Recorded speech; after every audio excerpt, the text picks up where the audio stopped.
Banchine. Allez. C'est ça. Le jour qui se lève toujours, hein. C'est ça, à la gueule de bois. À la gueule de bois générale.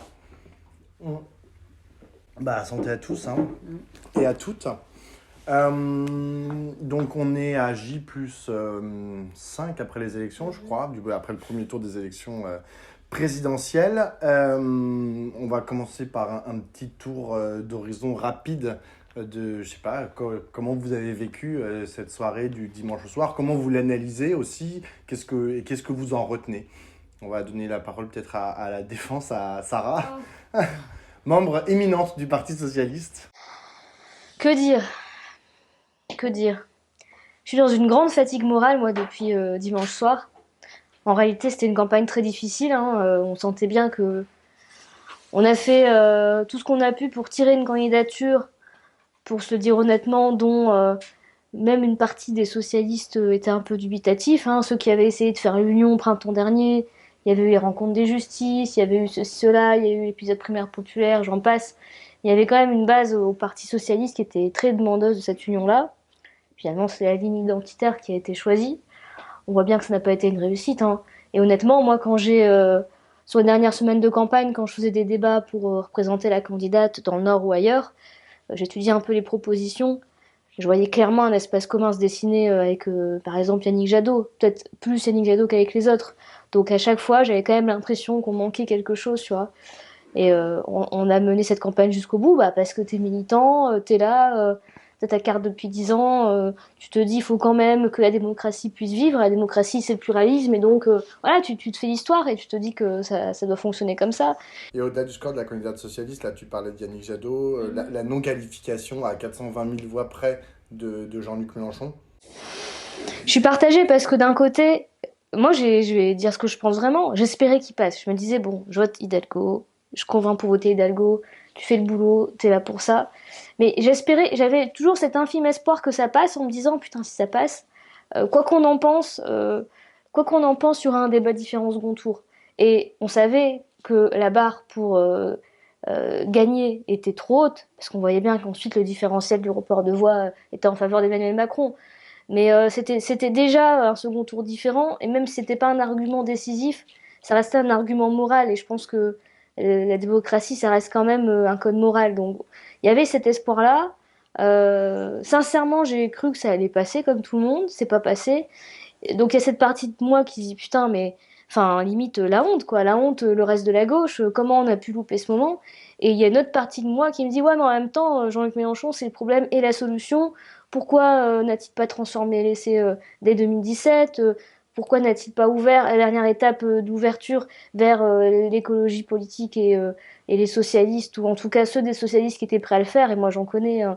Je dis pas que tout le PS était prêt à le faire, mais il y avait au moins une bonne partie de la base qui était prête. Pourquoi n'a-t-il pas ouvert plus vite? Et en fait, la solution c'était lui et le problème c'était lui aussi. Donc en fait, on est dans une sorte d'impasse où on tourne en rond et on se dit purée, oui, ça aurait pu, mais en même temps, il en est responsable, et voilà. Et là, on tourne. Et c'est très fatigant. Et Marie, donc toi, ton candidat Yannick Jadot, il a fait 4,6%.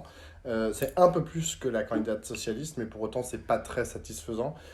Quelle conclusion tu en tires? Bon, la conclusion que j'en tire, c'est que c'est évidemment très insatisfaisant. Je veux dire, ça peut pas être à la hauteur des espoirs que nous y avions placés, nous en tant que militants, nous en tant que membres de la société. Voilà, je pense que la question de l'incarnation de l'écologie politique a été portée par quelqu'un d'autre. En tout cas, je l'espère, parce que sinon c'est très très décourageant pour notre société. Ça doit questionner profondément la manière dont fonctionnent nos appareils et dont a fonctionné cette campagne. Des erreurs de stratégie, je pense qu'on en a fait. Je pense que on en a fait collectivement, c'est-à-dire le candidat, ses proches, la direction, mais aussi ceux qui, dans la direction, comme moi, hein, n'ont pas su porter suffisamment fort les options alternatives qu'ils portaient. Bon, une fois qu'on a dit ça, moi, le dépit, j'ai déjà fait en 2017, hein, je me rappelle. Donc, je pense qu'aujourd'hui, quelque part comme en 2017, mais peut-être encore plus qu'en 2017, la question se pose de savoir qu'est-ce qu'on fait de cet état-là et est-ce qu'on en fait un état durable. Pour revenir 3 minutes sur le score, moi j'entends ce que tu disais sur l'espoir à un moment donné que Jean-Luc Mélenchon et la gauche soient représentés au second tour.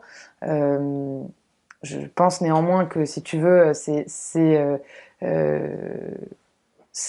malheureux. Cette situation est malheureusement le produit d'une incapacité à avoir construit collectivement. Ceci étant dit, est-ce que dans le compromis de la construction collective, Jean-Luc Mélenchon n'aurait pas perdu une part de son électorat? Je veux dire, je suis pas capable de le dire non plus. Et je pense qu'on est au maximum. Enfin, je veux dire que Jean-Luc Mélenchon est à son maximum, c'est-à-dire que quand il manque 400 000 voix, après une progression aussi forte que les électorats des autres forces à gauche se réduisent vraiment à, je veux dire, on le voit dans les sondages sortis des urnes, il ne reste plus que des convaincus, c'est-à-dire qu'il n'y a plus personne qui vote par intérêt, ou ils sont tellement peu nombreux qu'on va pouvoir les compter sur les doigts de main. Ces gens-là, on ne pouvait pas les avoir autrement qu'en échangeant de collectif à collectif, qu'en associant le collectif à la démarche, en tout cas à la candidature de Jean-Luc Mélenchon.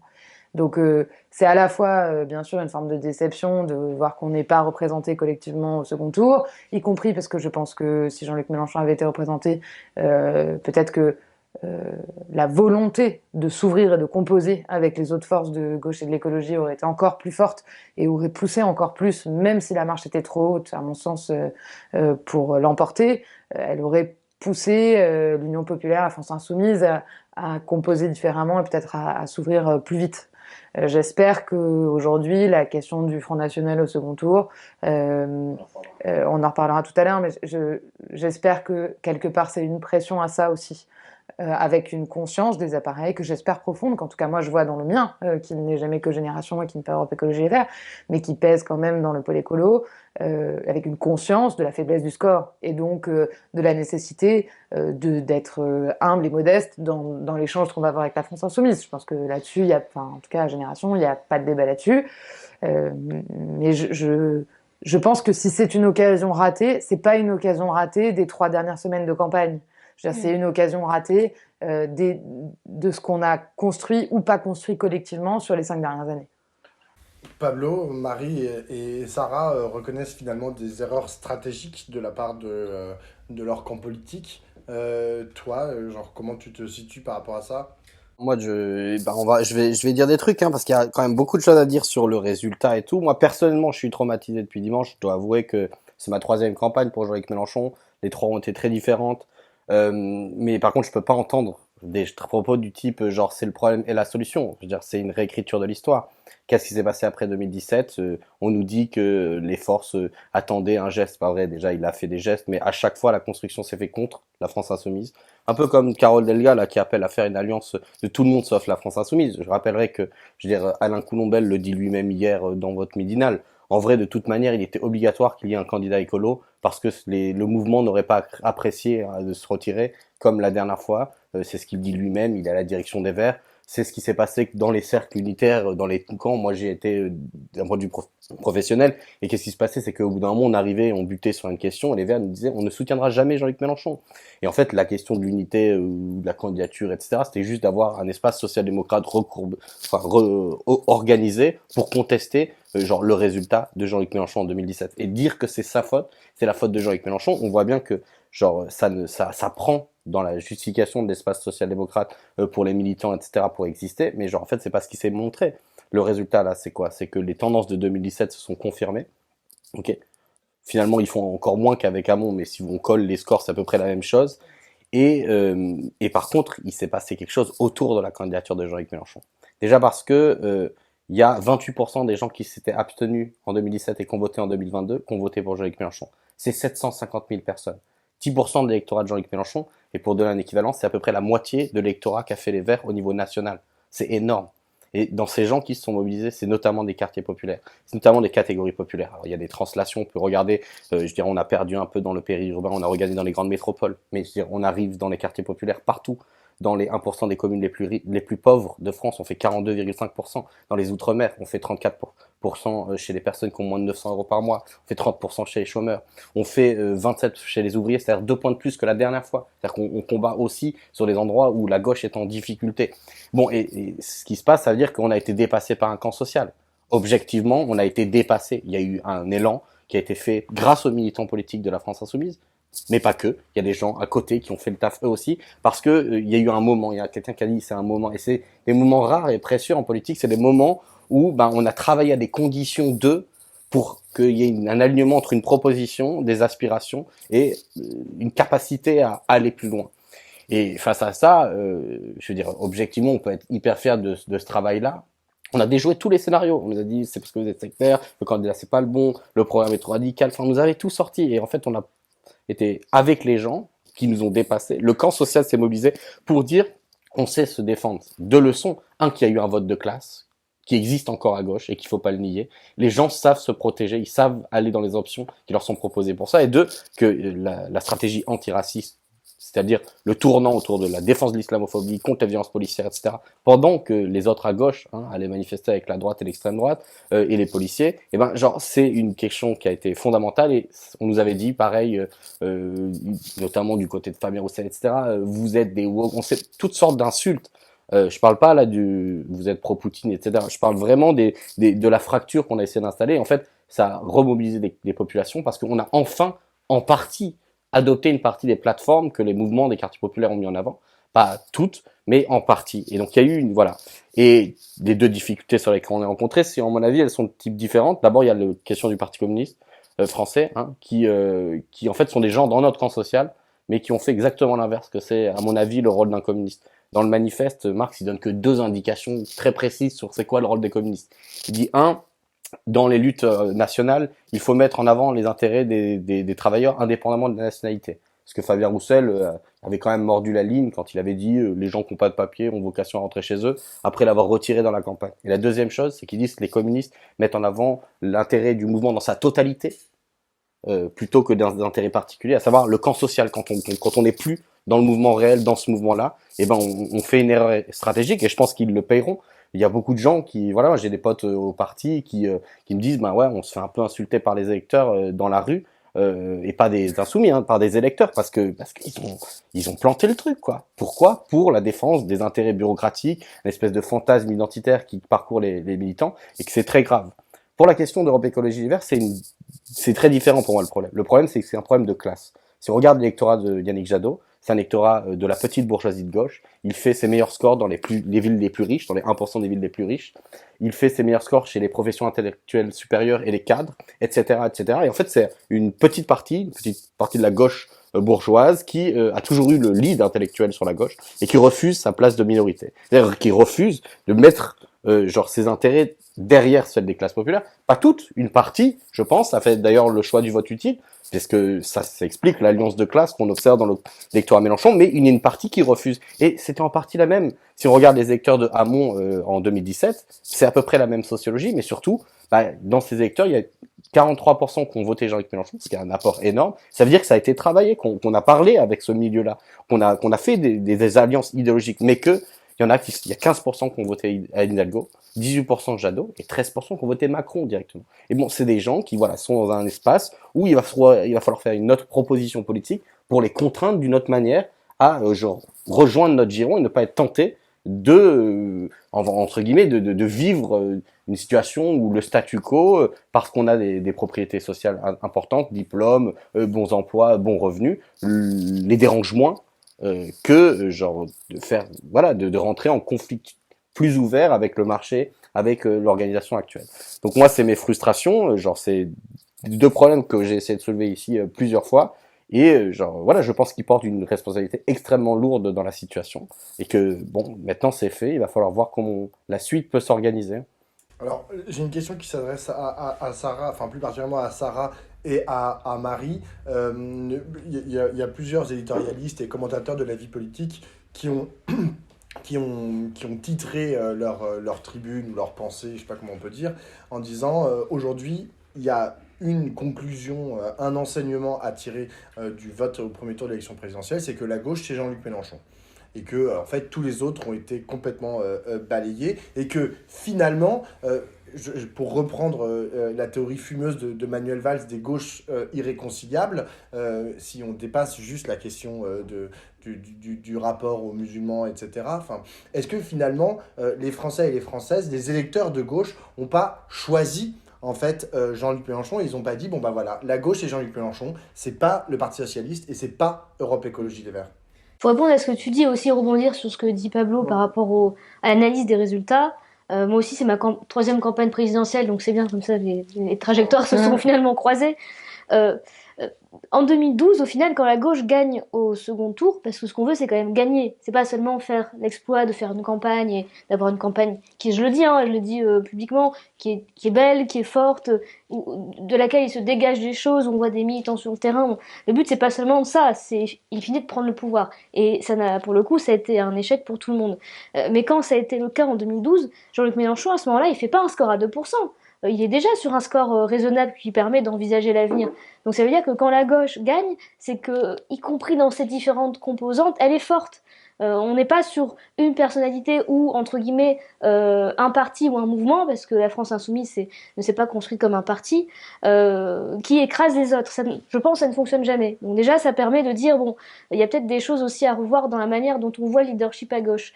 Sur ta question plus précisément, oui, notre électorat, et celui qui a été voté, Jean-Luc Mélenchon. Moi, je l'ai vu déjà, tu as fait l'analyse des quartiers populaires, des métropoles. Enfin, nous, on l'a vu, je prends un exemple à Roubaix, ne serait-ce qu'à Lille, Roubaix, Tourcoing. Nous, on regardait, les copains qui surveillaient les bureaux de vote voyaient tous leurs potes venir voter, y compris ceux qui ne votaient pas ou qui étaient primo-votants, dire « je vote Jean-Luc ». Et ça, c'était des gens qui votaient pour nous en 2012, y compris dans les quartiers, y compris des personnes d'origine étrangère, y compris des musulmans qui avaient voté pour François Hollande, je sais plus, à 90%, on avait fait le même calcul en 2012. Donc c'est le même électorat, c'est quasiment le même. Ce qu'a réussi Jean-Luc Mélenchon, enfin je pense que la vraie réussite de la campagne, ça a été le Parlement Union Populaire. C'est-à-dire qu'il n'est pas seulement resté sur sa base, la France Insoumise, qui était déjà constituée, qui était issue voilà, de ses précédentes campagnes, mais il a ouvert et il a accepté d'ouvrir à des personnalités, notamment issues du mouvement climat, les animalistes, voilà, sans se dire vous devez épouser l'ensemble du logiciel, mais venez, on construit par puzzle. Et à partir de là, je me suis dit ça c'est malin. C'est effectivement ce que je pense on n'a pas réussi à faire, et notamment chez vous les écologistes, quand j'ai vu tous ces jeunes ou tous ces figures un peu du mouvement climat rejoindre Jean-Luc Mélenchon, je me suis dit ok, là il se passe un truc. Et c'est peut-être cette forme-là qui, si elle ne me convainc pas dans sa plénitude, parce que ouais, est-ce qu'elle est démocratique, est-ce qu'elle est bon, ça c'est des sujets à se poser pour reconstruire l'après, mais qui, franchement, a des éléments très intéressants qui rejoignent d'ailleurs la maison commune qui a longtemps été paix, c'est-à-dire avec ses courants, ses émotions, ses trucs, on construit ensemble une synthèse. L'idée elle est là.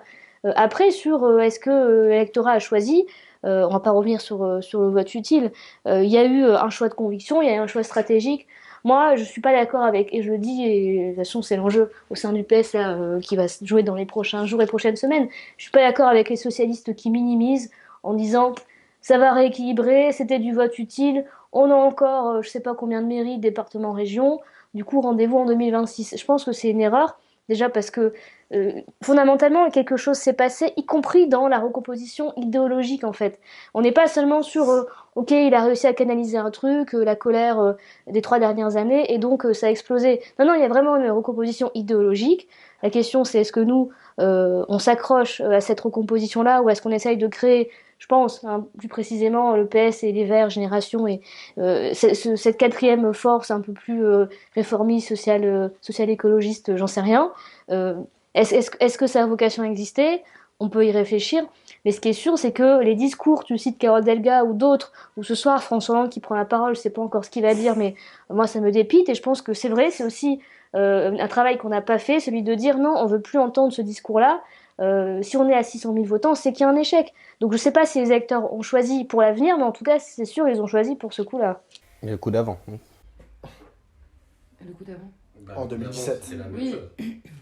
C'est là où je pense que y a beaucoup de choses à travailler pour ce coup-ci, et je partage ce que tu dis pour le coup d'avant. En tout cas, ce qu'on peut noter, c'est que chaque élection, chaque type d'élection, aujourd'hui, voit émerger un électorat différent pour une majorité de gauche. C'est-à-dire que quand c'est les européennes, c'est Europe Écologie Les Verts, et j'espère demain le pôle écolo qui est plutôt en force. Quand c'est les régionales, c'est plutôt le Parti socialiste qui renforce. Quand c'est des élections très locales, pour le coup, il y a pas de débat, ça gagne quand on est unis, hein, point. Il y a moins de 50% de participation, c'est le seul contexte où la social-démocratie peut faire plus de 10%. C'est vrai. Ça veut dire que quand les profs ne votent pas... C'est un électorat de il y a pas réseau, de- ouais. Bien sûr. Ok, mais en attendant, existe quand je veux même, dire, ouais. on peut pas dire, je veux dire, ce que j'essaie juste de dire, c'est qu'on ne peut pas dire que de manière définitive, la gauche c'est ceci ou la gauche c'est cela. Je pense que ce serait se tromper, ce serait manquer de finesse dans l'analyse, ce que je pense aucun de nous quatre ne fait. Cependant, il est clair que les électeurs ont démontré, ce que je pense pour le coup nous avons pu dire déjà ici, à savoir qu'il n'existait pas de gauche irréconciliable et que je veux dire, il y avait les deux bords de la mer Rouge et que personne ne passait au travers. C'est pas vrai, ça n'a pas été vrai là à ces élections. Les électeurs se sont déplacés et sont allés voter pour Jean-Luc Mélenchon, et y compris dans ses électeurs, parce que même si à moins de 50%, je veux dire, il y a la social-démocratie, à moins de 50% de participation, la social-démocratie est en capacité de gagner, elle est en capacité de gagner avec des scores des fois à 30%. Donc, je veux dire, dans ce score-là, il y a des gens qui aujourd'hui ont été votés Jean-Luc Mélenchon, et c'est très heureux. Et ça veut dire, je pense, et c'est le sens, je crois, du propos de Sarah aussi, c'est qu'il y a plein de gens à gauche qui disent depuis un long moment qu'il n'y a pas les deux bords de la mer Rouge et qu'en dehors de ça, point de salut. Et donc aujourd'hui, les électeurs ont démontré que c'était le cas, qu'ils étaient capables de voter pour la proposition de Jean-Luc Mélenchon, qu'il y a des choses qu'on peut travailler ensemble. Dire que c'est la seule proposition qui peut subsister à gauche serait à mon avis une erreur, justement parce que vote utile, parce que truc.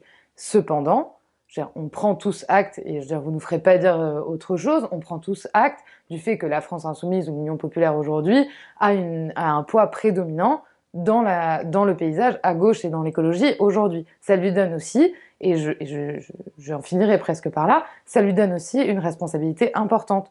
On a parlé de la violence à plusieurs reprises dans cette campagne. Moi, je souris un petit peu quand j'entends à la radio ou sur les réseaux sociaux des électeurs de la France Insoumise qui disent qu'ils veulent qu'on leur foute la paix sur leur choix au second tour et qu'ils en ont marre de recevoir des leçons de morale. Je veux dire, moi, je peux faire un florilège de leçons de morale reçues dans les 3 dernières semaines ou dans le mois et demi qui s'est passé. Donc, je pense que là, il faut vraiment qu'on sorte de ça. C'est-à-dire, je pense que Sarah a raison quand elle dit la gauche gagne quand plusieurs appareils à un moment donné sont forts, ou en tout cas quand le courant est fort. Et le fait est qu'aujourd'hui, s'il y a 3 blocs, un bloc de gauche à 30%, un bloc macroniste droite en fait, hein, parce qu'ils sont plus vraiment au centre, un bloc macroniste à 30% et un bloc d'extrême droite à 30%, ça fait pas une victoire au second tour. Donc la question c'est comment on va se recomposer collectivement, et moi j'ai pas de solution miracle et que je pense que si on l'avait, je veux dire, elle serait déjà partagée. Comment on va se recomposer pour être en capacité de gagner le pouvoir, c'est-à-dire de devenir majoritaire et de l'emporter dans des conditions qui sont différentes de celles d'aujourd'hui. Pour qu'on arrête de taper sur nos propres camps. Enfin, je pense vraiment, et y compris sur l'électorat petit bourgeois, parce que c'est cet électorat petit bourgeois qui fait le différentiel pour remporter un second tour et parfois même pour être au premier tour. Pour l'instant, il fait obstacle et par 2 fois, il a préféré abandonner classe populaire à sort. C'est ce qui s'est passé en 2017 et c'est ce qui est passé. Tu peux le voir comme ça, mais en attendant, vous l'avez pas agrégé. Je veux dire, vous en avez besoin. Ils vont pas mourir. Ce que j'ai dit tout à l'heure, il va falloir faire une proposition politique haute. Pour l'instant, on l'a agrégé par la contrainte, c'est-à-dire on l'a rendu électorat captif. On a forcé le... Pas suffisamment. Pas suffisamment, parce qu'il y a des gens qui sont résiduellement genre contre. Et il faut se poser la question de comment on fait pour, dans notre camp social, les mettre à l'écart. Par exemple, sur les écolos. Les mettre à l'écart, mais ils vont pas disparaître. En fait, c'est ça la question. Genre, moi, tu parles de recomposition idéologique. Moi, je pense qu'il faut regarder les tendances longues. Ok ? En fait, 2007, c'est là quand je m'engage en politique, à maintenant. Je pense qu'il y a 2007-2022, c'est une fin de cycle. 2007, qu'est-ce qui se passe? Donc, on a la crise de 2008, etc. On a un front anti-austérité qui se monte. Entre le moment où j'adhère, où on fait 2%, et le moment dont tu parlais tout à l'heure, en 2012, où on fait 12%, il y a la première constitution du front austérité. Je rappelle qu'à l'époque, qu'est-ce qui se passe? 1, le Parti socialiste applique l'austérité. 2, les Verts sont au pouvoir avec eux et font la même politique. Mais ça a compté dans la composition de la gauche. D'ailleurs, il arrive à 12%. Et la fois d'après, en sortant du mandat Hollande, ben, il y a 26%, près d'un petit tiers de l'électorat Hollande, qui vote directement Jean-Luc Mélenchon en 2017. Et en gros, ils ont fait le pari de dire que bon, ils reviendront, etc. Et qu'en fait, ce qu'a marqué 2022, c'est que c'est terminé. Le Parti socialiste, c'est terminé. Tu sais, il y a un tiers de l'électorat de Hollande qui a voté de- Mélenchon en 2017. En 2017. Oui. D'accord, pardon, j'étais sur 2007 et du coup j'étais perdue dans... Oh. Excusez-moi. 2007, c'est juste en gros après la scission, la fracture qu'il y a eu du référendum en 2005. Bref.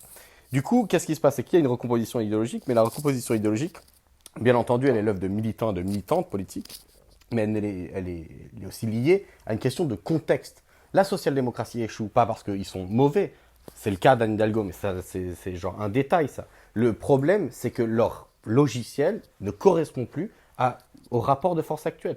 Face à un patronat, face à une offensive néolibérale où le compromis est impossible, c'est ce que nous ont dit la classe dirigeante à la fois sous Hollande, à la fois sous Macron, la possibilité de dire on va négocier, etc., c'est pas possible. Et c'est ça le problème aussi dans l'intérieur de cette petite bourgeoisie, c'est que quand les écologistes ont eu à se prononcer sur est-ce qu'on fait une rupture avec le marché, c'est ça le sens de l'écologie, à savoir est-ce qu'on vote Rousseau, est-ce que c'est du ni gauche ni droite, c'est-à-dire voter pour Delfinato, ou est-ce qu'il faut réorganiser le lien avec la vieille social-démocratie et la verdir, c'était le choix de Yannick Jadot. Pour l'instant, ils ont été majoritaires à voter Yannick Jadot. Et c'est comme ça, c'est pas grave, simplement, genre, ils ont aussi payé ce choix-là, parce que dans l'espace actuel, bien entendu, il n'y a plus de propriété thématique. Avant, le PS, le PC, la question sociale, les écolos, la question écologique. La question, c'est de leur articulation. Et Jean-Luc Mélenchon, il a réussi un truc très très fort, c'est qu'il a réussi à articuler la question climat et la question sociale, par exemple. C'est pour ça qu'une grande partie du mouvement climat a voté, il y a une étude de quantité critique là-dessus, genre pour Jean-Luc Mélenchon. C'est la même chose sur la question du rapport à la racisation des rapports sociaux et la question sociale. C'est pour ça que les quartiers populaires ont voté pour Jean-Luc Mélenchon. Et bref, du coup, à l'intérieur de ça, effectivement, je dirais, le cœur de la gauche, le cœur idéologique s'est recomposé autour de Jean-Luc Mélenchon. Est-ce que ça veut dire qu'il est exclusivement? Pas du tout. La vraie question, c'est que qu'est-ce qu'on va faire? Genre, je veux dire, encore une fois, face à des gens qui posent obstacle et qui nous disent oui, mais bon, il va falloir nous prendre en compte parce que de toute manière, sans nous, vous pouvez pas gagner. Oui, mais attendez, je veux dire, genre, c'est aussi un privilège de dire ça. On l'a vu par 2 reprises. Je pense que politiquement, ça va se payer. Maintenant, il va falloir discuter. Mais il va falloir discuter en se disant, genre, à nous qui avons toujours fait les efforts, à nous qui avons toujours voté pour au 2e tour, malgré les désillusions, etc. Et je parle pas de voter Macron, ça sera un autre débat. Je parle de quand on nous disait il faut voter PES, etc. etc. Doucement. Par exemple, moi, je te le dis, au municipal, j'ai pas voté à Hidalgo et je voterai jamais pour elle. Sur des élections comme ça, quand tu as 50% d'abstention, c'est pareil, c'est toujours pareil sur la défaite. Là, on pourrait faire la même chose pour les législatives. Voilà, l'électorat abstentionniste de la populaire de la France insoumise pourrait ne pas se mobiliser, donc on va se refaire sur leur dos. Je veux dire, moi, je suis prêt à discuter, mais sur des bases où on reconnaisse que genre, nos propositions ne sont pas radicales, ne sont pas pro-Poutine. Je rappelle qu'on a fait 3 semaines de calomnie extraordinaire. Enfin, tu vois, c'est un peu bizarre de venir nous dire. Donc oui, il faut respecter aussi une parole. Notre camp social nous a dépassé. On sait très bien qu'il y a eu du vote utile et tout ça, mais du vote utile, c'est aussi parce que il n'y aurait pas eu de vote utile si ce n'était pas des propositions aussi concrètes. Et un dernier truc, c'est qu'on dit vote utile, mais je veux dire, les candidats où le vote utile a plus fonctionné, c'est Emmanuel Macron et Marine Le Pen. Si on regarde les études d'opinion, c'est les premiers électorats à dire on s'en fout. J'ai voté d'abord pour la question d'être au 2e tour. Et je ne suis pas en accord avec leurs problèmes. Ils ont des taux très faibles d'accord. Les deux, beaucoup moins que Jean-Luc Mélenchon. Donc il y a quand même une adhésion extrêmement forte à la programme.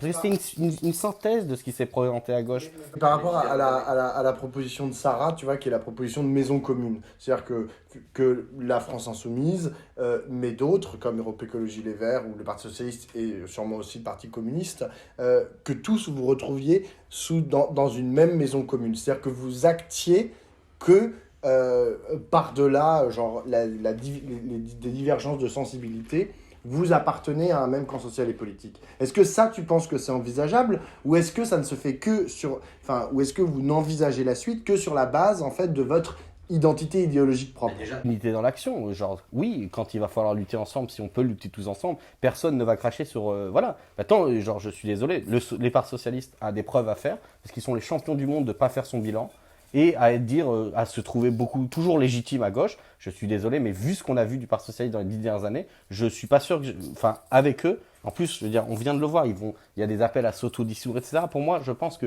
ce qui va se passer, c'est qu'il y en a qui vont créer un parti démocrate, un truc à l'italienne comme ça, etc.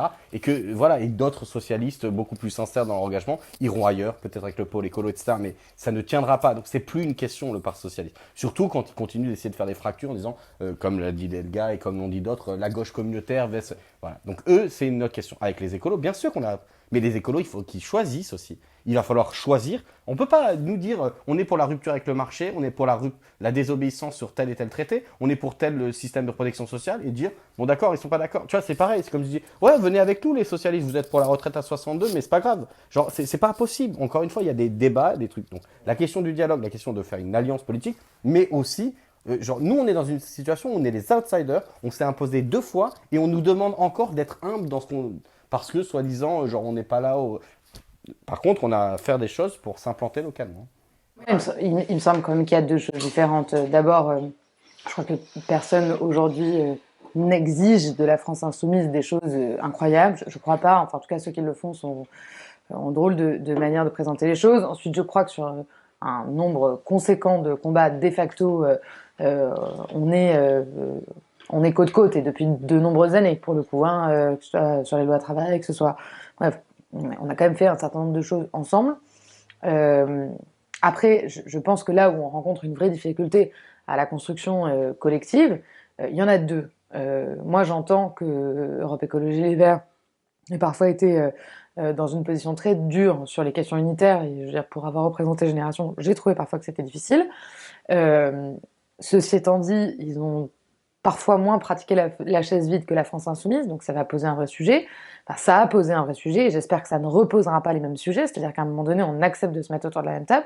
Et 3, je pense que la France insoumise était un mouvement qui n'avait pas de démocratie interne, parce que c'était pas son organisation, et ainsi soit-il, mais que pour justement qu'on soit dans le collectif, poser les débats que tu t'évoquais à l'instant, c'est-à-dire l'âge de départ à la retraite, le lien au capitalisme et au marché, la question européenne, quel niveau de désobéissance au traité, bref, on peut en faire toute une liste. Il faut. Débat avec mes camarades, je comprends pas. Je veux dire que quand tu commences à avoir des lignes différentes, avec des collectifs qui portent des lignes différentes, il faut avoir des cadres pour exprimer ce débat. Et qu'aujourd'hui, la France insoumise, qui peut-être sera le cas demain, n'avait pas ce cadre-là à offrir. Je veux dire, elle a raison. Mais sauf que c'est pas et grave. donc, c'est pas dramatique, mais c'est ça le vécu. On ne peut pas accepter moins les gens qu'on trouve à la France Insoumise, c'est plutôt les gens qui en veulent plus. Moi, au-delà de la retraite à 60 ans, c'est non négociable. C'est-à-dire que je ne discute même pas. Genre. Mais oui, mais même, tu vois, je veux dire, c'est que nous, la base du programme, on l'a imposé 2 fois comme centre de la gauche, mais ça n'est toujours pas légitime pour dire que c'est peut-être de là que les gens qui veulent participer de l'effort de la construction de la gauche, tu disais, il faut faire augmenter le total gauche. On a augmenté de 3,9 le total gauche, là, dans ces élections. La gauche n'est pas perdue. Mais qui augmente le plus le total de la gauche? C'est Jean-Luc Mélenchon avec sa candidature, parce qu'il fait espoir, il donne espoir à des gens qui, genre, étaient un peu pas là. Genre, qu'est-ce qu'on fait? Je l'entends, je dis juste que tu peux pas dire d'un côté il y a des débats à poser sur la table. Si on veut associer de la pluralité, construire plus largement, etc., il y a des débats à poser sur la table.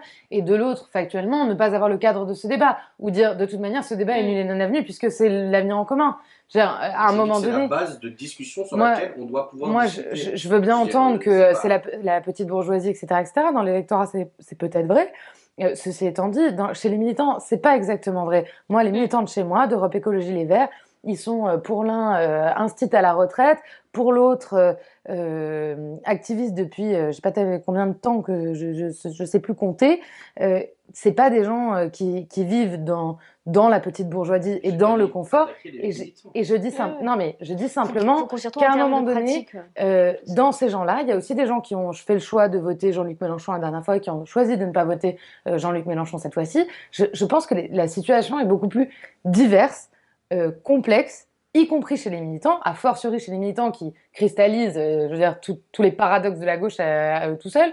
Et je pense que du coup, le fait de se doter d'instruments, de cadres dans lesquels on peut débattre et on peut permettre à ces militants et à ces cadres, à un moment donné, d'exprimer une sensibilité qui n'est pas exactement celle de la ligne dont ils viennent, ou pas exactement celle de la ligne dans laquelle ils arrivent, mais qui arrivent à construire du collectif avec d'autres, je pense que ça grandit. Voilà, je pense que ça grandit un collectif. Après, il y a une vraie question stratégique que tu posais tout à l'heure, que tu as un peu relevée, qui est de dire, est-ce que finalement, à part que ça va soulager les gens qui portent des petits partis, hein, mais est-ce que l'option pour faire agrandir le total gauche de manière à être à plus de 50%, est-ce que cette option-là, c'est d'être en capacité de construire un grand parti, une grande plateforme, tournez-le comme vous voulez, une grande union populaire, une maison commune qui soit unique dans sa forme et diverse dans sa composition. Je sais pas si stratégiquement c'est le plus intéressant. Honnêtement, moi, je suis 100% pour. Ceci dit, je ne sais pas si stratégiquement, pour augmenter le total et avoir plus de 50% au deuxième tour, je ne sais pas si c'est la meilleure option. Enfin, ça pose un vrai sujet, hein, par ailleurs. Sur les militants, t'as raison, c'est des gens sincères, je dis pas. Mais déjà, sur ça, le problème, c'est quoi? C'est que si c'est pour se retrouver avec des appareils comme le Parti Socialiste dans le temps, comme Europe Écologie Les Verts, avec des gens qui n'ont rien à faire ensemble, parce qu'ils sont d'accord sur rien, et que, genre, enfin, je veux dire, c'est pas moi qui ai saboté la campagne d'Europe Écologie Les Verts en leur tapant tout le long, hein. C'est pas la France Insoumise, c'est pas Jean-Luc Mélenchon, c'est Sandrine Rousseau. Non, mais peut-être que les Verts aussi ont un problème de démocratie interne et qu'ils ne savent pas résoudre les problèmes ou construire de la transcendance. Mais par ailleurs, il y a un vrai sujet. Enfin, excusez-moi, je permets juste une incise, c'est que, et c'était déjà le cas avec la dernière candidature de, pour le coup, la victoire avait été inversée, de Benoît Hamon à la primaire de 2017. C'est qu'en fait, on fait exprimer un électorat beaucoup plus large que le parti qui, in fine, va le porter. Alors, c'est à la fois un souffle, et à la fois, évidemment, entre le parti qu'il porte et le candidat qui sort, il y a une déconnexion des rapports de force, et donc de la capacité à être propulsé, porté, etc., etc. Je suis contre le principe de primaire. Je considère que les militants décident de la ligne de l'organisation. Moi, j'ai des débats à avoir sur qu'est-ce qu'on doit produire comme appareil militant à la France Insoumise. On a plein de débats avec les camarades sur ce qui va pas, sur là où il faut aller plus loin. Mais bon, le problème, c'est ça, c'est que la solution, si c'est la pluralité produit la division interne, ça n'est pas la solution. Mais j'ai pas de réponse encore sur ce qu'il faut faire. PS dans le temps, ça marchait quand même. Tu dis PS dans le temps, la grande maison. Ce qui n'a plus marché, c'est qu'au bout d'un moment, il y a eu, je pense, effectivement, une clarification qui n'est pas intervenue. C'est-à-dire que nous, on n'a pas tranché un certain nombre de débats. Moi, je l'ai écrit là quand j'ai publié ma position sur le second tour. On n'a pas tranché la question du régime. Je pense que c'est là un fait majeur qui nous distingue, c'est-à-dire que moi je pense, et j'ai signé assez de motions en interne pour la 6ème République pour dire qu'aujourd'hui on aurait dû passer cette étape-là, parce que ça reste une attente démocratique de dire aujourd'hui le régime, et même nous ça nous fait perdre, ce mode de scrutin nous fait perdre, ce calendrier électoral nous fait perdre, enfin fait perdre les idées de progrès parce que ça va à la force et du coup ça va pas forcément à la gauche. Et Mélenchon aujourd'hui c'était le seul qui avait cette force du fait de son expérience, sa 3e campagne, son charisme, voilà. Donc la question du régime on l'a pas tranché, on n'a pas tranché un certain nombre de questions sur l'énergie, nucléaire ou pas, on n'a pas tranché un certain nombre de questions sur l'Europe, et en fait la maison commune elle marchait parce qu'il y avait en interne un système de synthèse qui permettait à un moment de trancher le débat, et même ceux qui n'étaient pas d'accord initialement acceptaient la synthèse parce qu'on considérait que c'était la meilleure position pour gagner. Et à la fin des années 2010, l'appareil s'est enrayé et donc on a considéré que plusieurs positions pouvaient coexister. Mais ça n'existe pas. La maison commune, c'est plusieurs positions coexistent, mais on arrive à une position commune. Donc bon, à partir de là, on n'a plus réussi à faire de synthèse efficace. Et au final, Mélenchon, il arrive à faire une synthèse. Et dans un de ses derniers entretiens, je pense que c'était sur Inter, la semaine avant le premier tour, il expliquait que voilà, il n'était pas d'accord avec tout. Mais qu'au final, le puzzle du Parlement Union Populaire, ça permettait aux gens de se parler. Moi, je reviens quand même sur Jean-Luc Mélenchon. En fait, il a commencé à la fin à devenir présentable. Je parle encore une fois pour nos militants, nos cadres. L'électorat a fait son choix, il n'y a pas de sujet là-dessus. Mais pour nos militants, nos cadres, parce que c'est quand même ce dont on parle, il y a toujours un problème de présentabilité. C'est-à-dire, ouais, mais Mélenchon, il fait peur, machin et tout, c'est pas démocratique. Et c'est vrai que pendant un long moment, on a eu cet aspect-là aussi, nous. Et quand tu dis, tes militants, ils attendent aussi un cadre où on sait qu'on va pouvoir s'exprimer, qu'on va pouvoir être pris en compte, etc., je pense que c'est le cas de toute organisation politique. Et cet exercice, cet effort de présentabilité est intervenu, je pense, trop tardivement. voilà, pour permettre aussi à nous de pousser en interne pour dire écoutez, là il y a quand même quelque chose qui peut jouer et on peut tous se rejoindre. Moi, la chose la plus pertinente que j'ai lue ces derniers jours, ces dernières semaines, voire ces derniers mois, c'est le texte de François Ruffin, c'est-à-dire qu'il arrive en disant certes, on a réussi à canaliser les colères, et c'est ce que je vous reconnais, c'est-à-dire qu'il y a eu ces 3 dernières années de nombreuses colères sociales dans lesquelles nous, je pense qu'on n'a pas été assez présents ou qu'on n'a pas interprété forcément de la bonne manière, mais une fois qu'on canalise la colère, il faut le transformer en positif, en espoir. C'est là où nous, PS, on a su quand même à un moment dire, voilà, changer la vie, transformer, etc. Et dans un certain sens, l'écologie politique, c'est ça aussi, c'est de dire, il y a une situation catastrophique, et nous, on veut des lendemains meilleurs, des lendemains qui chantent. Ça a été longtemps notre hymne. Ça, c'est ce qui manque. Et la question, c'est pas seulement de dire, oui, il faut capter les 600 000 votants. Je suis désolé, on a donné espoir. Les gens, c'est ce qui manque. Il y a la colère, mais il n'y a pas les lendemains qui chantent. Et je pense que c'est cet exercice juste qu'on peut tous mener ensemble pour le coup suivant. Je trouve que on peut pas dire que c'est juste une question de colère. Bien entendu, l'implication aux côtés des mouvements sociaux, le travail a été fait par conviction, par sincérité, par connexion avec les directions vers lesquelles ces mouvements voulaient amener la société. Mais je veux dire, ça a été un espoir. Le vote utile, s'il a été aussi fort, c'était parce que c'était une possibilité et un vrai espoir. Les gens qui sont venus faire 2h30 la queue, c'était impressionnant. Je veux dire, à Paris, genre moi je faisais le tour du vote, on est à 70 000 ou 80 000 voix derrière Macron. On fait genre juste à Paris la moitié du score de l'électorat socialiste au niveau national. Dans le 18e arrondissement, on fait 317 000 voix. Tu vois. Tu me parlais du vote de classe, le vote à Paris. Ben, sauf que tu regardes le 18e arrondissement, 51%, le 19e arrondissement, 40 et quel, le 20e arrondissement. Et à l'intérieur. Vous faites presque 40% de mémoire dans le 14e arrondissement de Paris. Et tu regarderas les portes du 14e, les portes, c'est l'endroit où on fait les meilleurs scores dans le 14e. Et c'est des endroits très populaires. Mais bien entendu qu'à Paris, l'alliance de classe entre les catégories populaires et sur une base idéologique, le vote des CSP+, c'est ça qui a été la fusion. C'est ce que je veux dire depuis le début, c'est que idéologiquement parlant, on a une conclusion. Bon, et donc du coup, je ne peux pas dire qu'on n'a pas eu espoir et que c'est juste de la colère, c'est pas vrai. Quand on fait 22%, on fait plus de voix au premier tour que François Mitterrand en 80 au premier tour. Donc ça peut pas être de la colère. Et une dernière chose, non mais tout à l'heure, tu disais, genre il y a une question de recomposition de l'espace social-démocrate. C'est ça le premier obstacle à la question d'une maison commune. Il n'y aura pas, et ça n'est pas vrai, on ne va pas réconcilier deux courants politiques de gauche qui existent depuis plus de 100 ans, comme ça, avec une proposition de plateforme. Moi, je pense qu'il faut que l'Union populaire soit une plateforme de la société civile engagée, que ce soit une plateforme de la gauche qu'on veut mener. Mais c'est pas vrai qu'un truc qui a scissionné en 1920 sur des bases extrêmement claires et qui a évolué sous différents rapports, etc. Et ça a beaucoup changé le débat, va se réconcilier. Moi, par exemple, n'importe quel espace qui serait un espace social-démocrate où tu as dit le mot réformiste, ne m'intéressera jamais. Et il y a des gens qui peut-être sont intéressés. Je te dis juste que du coup, voilà. Est-ce que par contre, s'ils se recomposent dans un pôle, un peu comme ils avaient fait sur la candidature de Hamon, et qu'il y ait deux pôles comme ça, et que les deux, agissent, tu vois, comme tremplin l'un pour l'autre, en fonction. On verra comment ça va se passer. Mais il faut pas se raconter d'histoire sur on va réconcilier 150 ans d'histoire. Non mais ce que je trouve intéressant là dans votre débat, c'est qu'en fait pour moi il se dégage un peu genre deux pôles. C'est que en fait vous deux vous représentez des partis et je pense qu'on pourrait mettre le parti communiste aussi où vous n'avez pas réussi à trouver. Mais en fait c'est un peu bête à dire mais genre d'incarnation qui permettent en fait l'abolition en fait de toutes les divergences. C'est-à-dire que en fait Anne Hidalgo, ses pires ennemis étaient au Parti Socialiste. Yannick Jadot, ses pires ennemis étaient à Europe Écologie Les Verts. Et au Parti communiste, je veux dire, le nombre de communistes qui ont tapé sur Fabien Roussel, c'était quand même hallucinant. Alors qu'à la France Insoumise, de par Jean-Luc Mélenchon... Bah, exactement. Ah oui. Non, mais donc, du coup, la question, c'est aussi une question d'efficacité politique. Et là, moi, je ne sais pas si aujourd'hui, par exemple, je me rends compte, enfin, je ne peux que constater, mais je l'avais déjà constaté en 2017, que la force va à la force et la technique de Jean-Luc Mélenchon, c'est-à-dire, genre, de tout.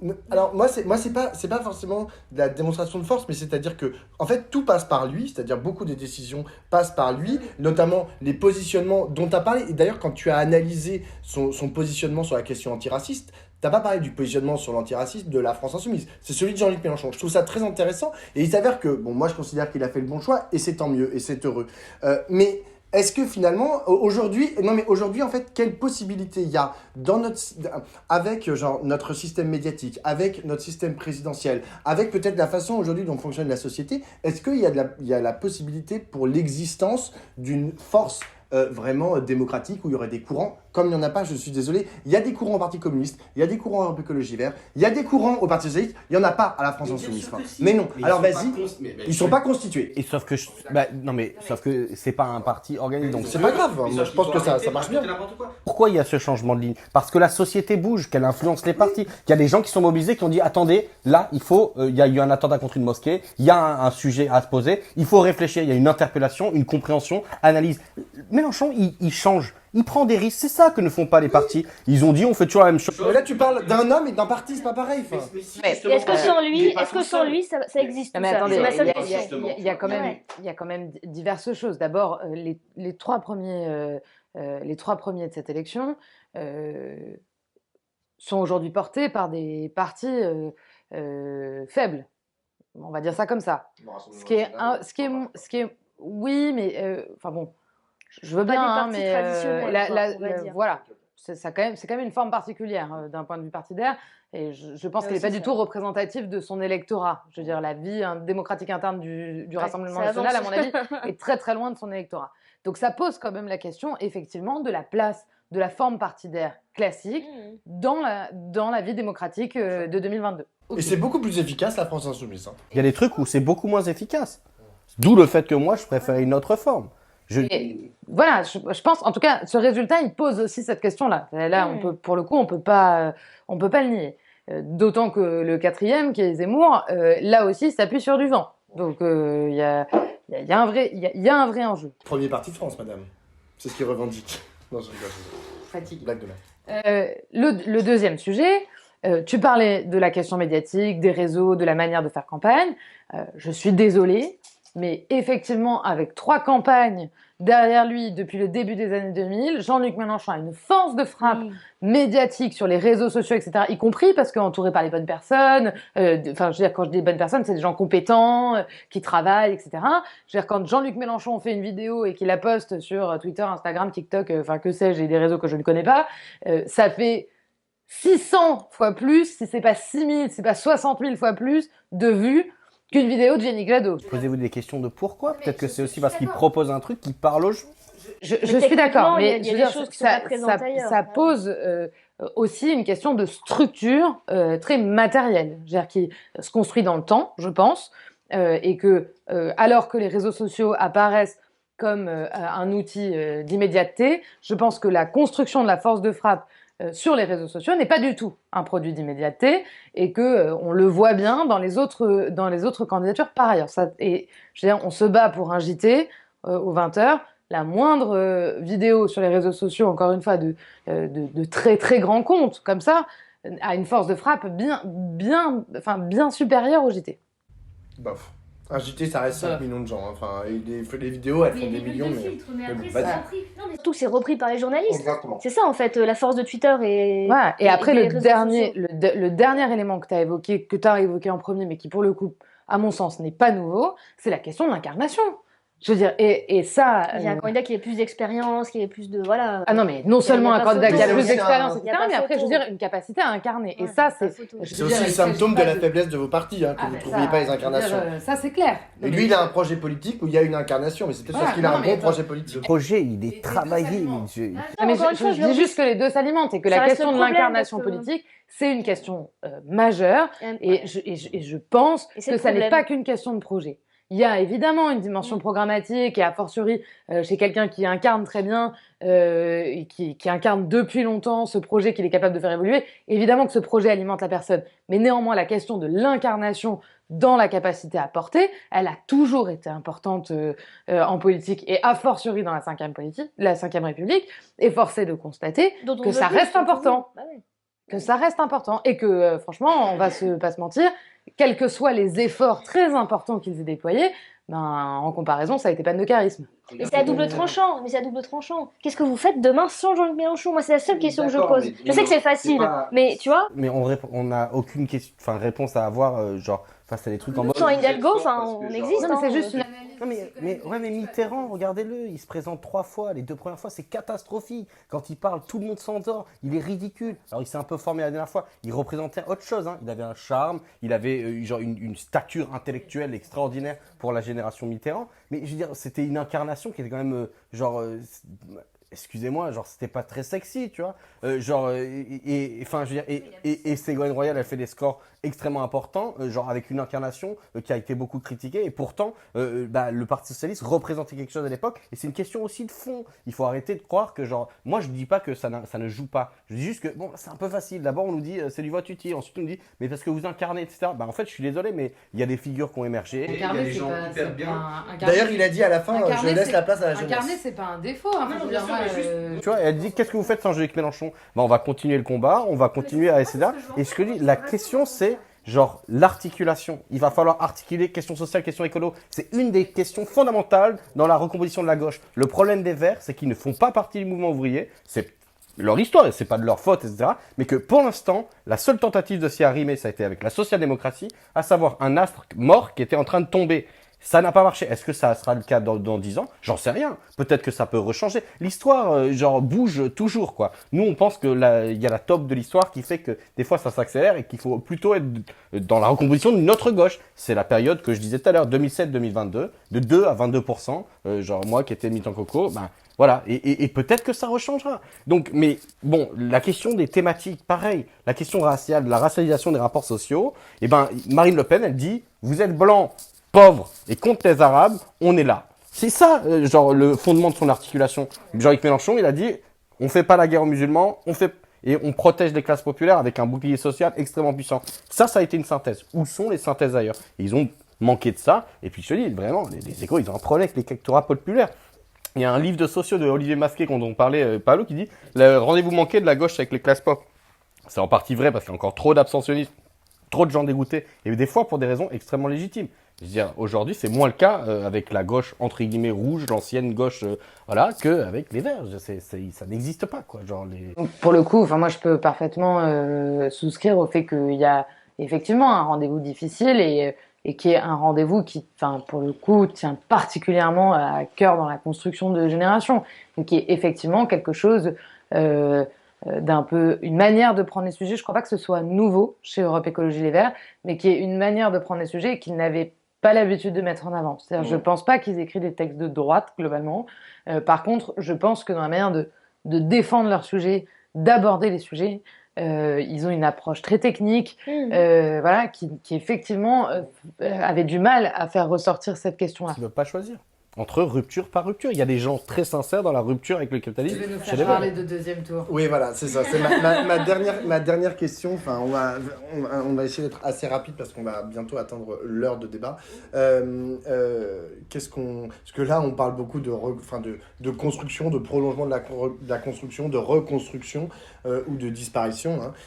Qu'est-ce qu'il y a quand même la semaine prochaine? On fait quoi dans 10 jours? On fait quoi au deuxième tour de l'élection présidentielle? Est-ce que ça vous intéresse? Est-ce qu'il faut l'enjamber? Est-ce qu'on s'en branle? Est-ce que c'est pas notre question?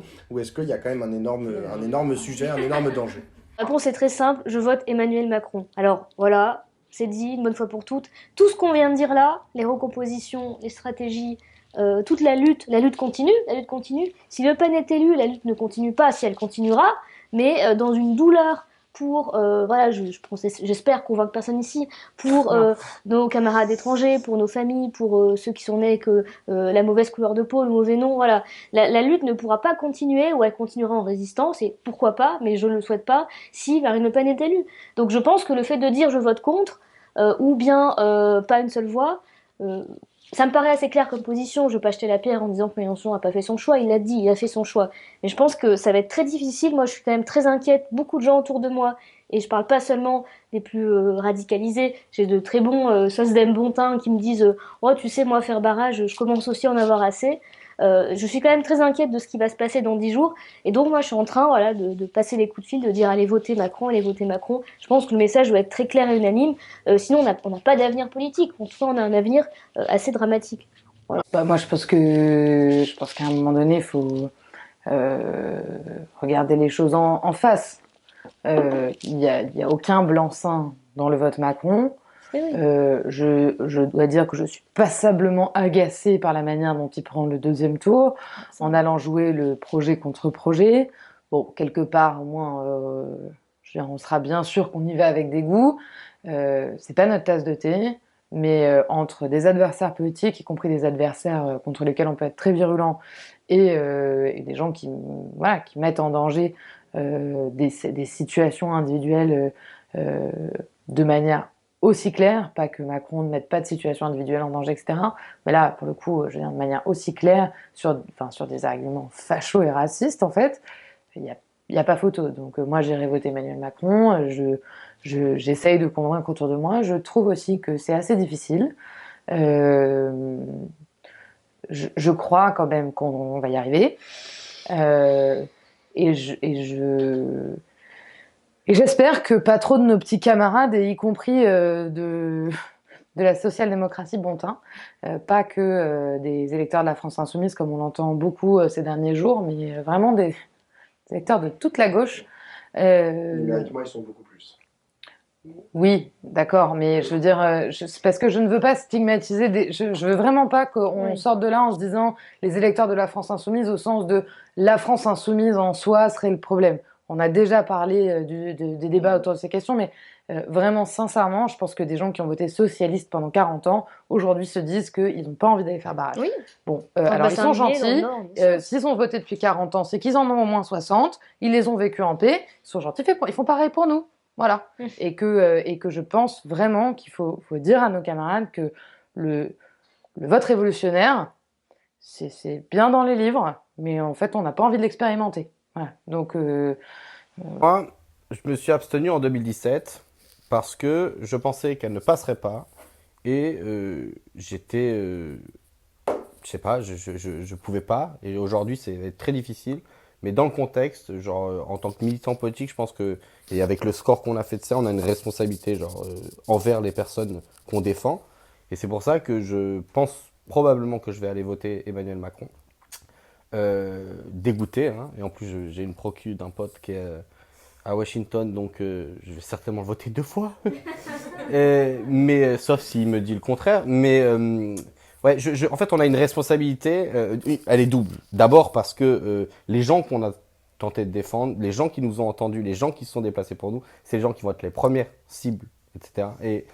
Et en fait, par cohérence, on peut pas faire ce pari-là à mon avis, mais je blâmerai personne encore une fois qui s'abstient. Genre parce que mais tu vois, on peut pas prendre devant les masses ce truc de au pire vous souffrirez tranquille et puis on va lutter quand même. De toute manière, on va lutter. Je pense que la question de s'aborder l'ensemble du quinquennat Macron s'il gagne genre est la priorité numéro 1 et s'aborder au sens vraiment genre ensemble dès le départ et dès le début faire bloc systématiquement et c'est peut-être là aussi où on retrouvera nos camarades à gauche. Deuxièmement, on a une deuxième responsabilité qui est le fait qu'effectivement, une part de notre électorat, et en tout cas dans les sondages, etc., il faut faire attention avec les indicateurs de proximité partisane, parce qu'ils sont un peu plus larges et moins fiables que les électeurs. Mais quand on aura le truc des électeurs, on verra les transferts, etc. Et pourquoi ? Parce que c'est un électorat massif. En fait, on est à 7 700 000 voix. On a une partie de l'organisation, la fusion idéologico-sociale du bloc, quoi. Elle n'est pas parfaite, elle n'est pas pure chimiquement, elle n'a pas les mêmes réflexes. Et donc on a une grande responsabilité d'aller faire campagne sur nos bases contre Le Pen. C'est-à-dire pas en disant votez Macron nécessairement. Pas une voix pour Le Pen, ça me semble clair. Et c'était hyper important de le faire comme ça parce que les effets pervers du Front républicain, on les a vus, tout le monde les connaît, et donc il fallait pas relancer une pièce dans la machine. Maintenant, ça nous empêche pas de faire campagne contre Le Pen, en rappelant ce que faisait Jean-Luc Mélenchon les dernières semaines. C'est faux, elle est contre le SMIC, elle est contre le blocage des prix, elle est pour c'est bidon, son truc sur la retraite, et puis elle est raciste, regardez ce qu'elle a fait, elle veut interdire le voile, etc. Et je pense même que pour aider, il faut organiser un front. Là, il y a des associations qui commencent, il y a une manifestation samedi à la place de ces Nations 14h. Et je pense que s'il y avait un appel, y compris de toutes les organisations de gauche, antifascistes, etc., avec un message clair de barrage contre l'extrême droite, mais du point de vue situé collectivement, ça sera un geste plus facile à faire, de dire, bah en fait, c'est un appel très clair, collectif, sur des bases antiracistes et antifascistes, en disant, on peut pas Laisser, voilà. Donc voilà, encore une fois, par contre, l'abstention, il faudra pas, enfin, tu vois, mettre au pilori les camarades. Eh ben, je crois qu'on... Vas-y Marie, tu veux Je rajoute terminer? juste un mot, mais parce que je voulais vraiment rebondir sur ce que disait Pablo à l'instant, sur le sabotage du quinquennat Macron, et en tout cas le fait de s'opposer massivement. C'est vrai que parler des législatives aujourd'hui semble faire tambouille, etc. Ceci dit, moi je le pense vraiment, et c'est pour ça que je salue malgré tout, même si les formulations des uns et des autres ne sont pas toujours habiles, je salue les propositions de rencontres et d'échanges de la France Insoumise. Je pense que si on était capable de faire ce qu'on n'a pas été capable de faire avant, pour donner une perspective, je sais pas si ça peut être de victoire, peut-être, tu vois, dans plein de territoires, peut-être ça se regarde au regard de ce que sont les circonscriptions, etc. Je suis pas spécialiste de la carte électorale, mais de majorité ou de minorité de blocage ou de majorité relative, bref, à l'Assemblée nationale, à des courants de gauche et de l'écologie, je pense que, y compris avant dimanche dans 10 jours, c'est une proposition qui peut donner du souffle aux gens pour aller voter et pas n'y aller que pour faire barrage en se disant que de toute manière le troisième tour est perdu et que de toute manière ce sera 5 ans du même ordo-libéralisme que celui qu'on vient de se fader. Donc je pense que là-dessus, il faut prendre ces appels au sérieux, y aller modestement. Je pense qu'il faut que la France insoumise ait à la fois conscience évidemment de sa force, mais y compris de sa responsabilité, et inversement que les partis qui ont pris une veste, on appelle ça comme ça, au premier tour, y aillent avec modestie et de manière à constituer quelque chose qui donne une chance à cette gauche, même infime, dans ce troisième tour. Je pense Pablo, que c'est important. le mot de la fin. Pour donner une idée, il y a 104 circonscriptions dans lesquelles Jean-Luc Mélenchon arrive en tête et 141 où il arrive second, la plupart du temps derrière Emmanuel Macron, mais des fois derrière Marine Le Pen. Bon, c'est 245 circos où la gauche est soit première, soit deuxième. Donc après, il n'y a pas de circo où les autres arrivent en tête, et c'est dû au résultat, voilà quoi. Mais du coup, 104 où Jean-Luc Mélenchon est en tête, c'est énorme, hein, et 141 où il est deuxième. Et bien réparti, comme le propose Manuel Bompard à la proportionnelle, c'est pas dégueulasse pour aucun des partis. Ça permettrait un groupe. Exactement, ça peut un groupe aux écologistes, un groupe aux socialistes et un groupe aux... Bon, il n'y avait pas les socialistes, ils avaient pas mis les socialistes. Et il a dit, vous avez dit ce qu'il a dit, ils ont dit, on regarde ce qu'ils disent depuis dimanche, ça va être plus dur qu'avec les autres. Je rappelle que quand même, là, il y a des appels pour faire des listes sans nous. Mais voilà, encore une fois, c'est une question d'attitude, quoi. On va s'arrêter là et je suis très heureux qu'on termine sur la question de l'extrême droite et qu'il y ait genre une unanimité finalement autour de la table. Vous l'avez dit avec chacun avec vos mots différents, mais globalement vous avez dit la même chose. Merci à tous les trois. On n'est pas tout le temps con, hein. Non.